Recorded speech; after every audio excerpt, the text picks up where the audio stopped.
What happened on the 7th of October was not just a massive attack on innocent people inside Israel. It was the equivalent to about 6,000 Canadians being massacred and burned in their homes in one day. It's the equivalent of about 1,500 of your fellow Canadians being taken hostage. You know, you would have thought after an attack like the one that Hamas instigated, that started this terrible war, you would have thought that there would be some sympathy for the world, from the world. You might have thought the world would pay attention to the attack and at least pay attention to the people behind it. You might have expected, like me, that there might have been a worldwide opposition to the terrorists and rapists and murderers of Hamas. You might have thought there would be hatred around the world erupting at the government of Qatar and its mouthpiece, Al Jazeera, its funding of Hamas and its hosting of the leadership of Hamas in Qatar. You might have thought there'd have been an outpouring of rage at the Islamic Revolutionary Government in Tehran, but no. There was an immediate outpouring of rage against the state that had been attacked.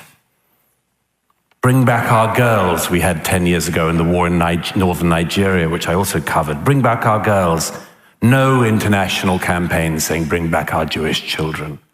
Believe all women, we've been told for years. But turns out, not if the raped women are Jews. Israel is the only country in the world which, when it's attacked, gets attacked more. You know, the interesting thing about anti-Semitism is, as my late friend Jonathan Sachs said, it's a shape-shifting virus. It moves across the centuries. When you could hate people for their religion, the Jews were hated for their religion. Then you couldn't hate people for that anymore, so people hated the Jews for their race. And then after the 20th century, people realized that wasn't such a great idea either.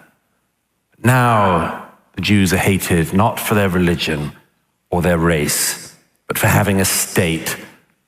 People around the world hate them so much for it that Israelis are attacked when they have hostages taken, and this is to remember the 100 hostages still in captivity in Gaza, who, if they were given back by Hamas today, the war would be over. And they're also attacked when they rescue their hostages. You know, the interesting thing about anti-Semitism is the Jews can never win, because historically they've been hated for being rich and for being poor. They've been hated for integrating and for not integrating. They were hated for being stateless. Remember, rootless cosmopolitans, the far right used to say. And now they're hated for having a state. Today, the only really acceptable form of anti-Semitism, aside from the sewers of the far right, the only real tolerated form of anti-Semitism is anti-Zionism. And Zionism, as we just heard, is simply the right of the Jews to self-determination in their historic homeland. That's all.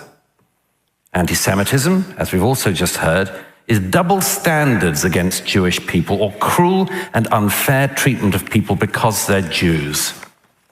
This isn't very far away from home here. If this isn't anti-Semitism, can the audience here tell me why the following things have happened since October the 7th? Why in a Montreal suburb a synagogue should be firebombed, as happened in November? Why there should have been gunshots against the yeshiva? Why in Toronto a bookstore owned by a Jew should be attacked? Why a Molotov cocktail was thrown to a Jewish community center in Montreal? Why a Toronto Jewish deli in North York was firebombed? Why in Toronto the Orthodox synagogue was vandalized? Why in Toronto 2 men opened fire the other week on a Jewish girls' school?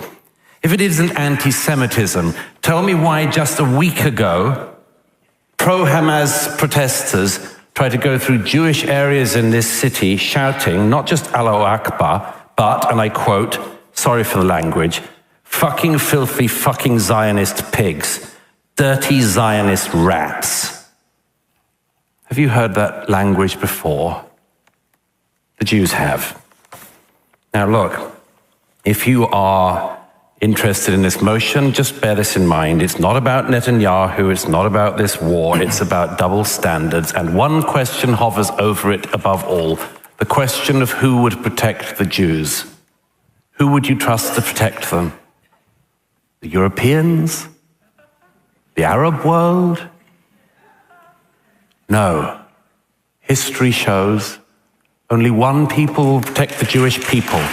The Jewish people. That's what Zionism is.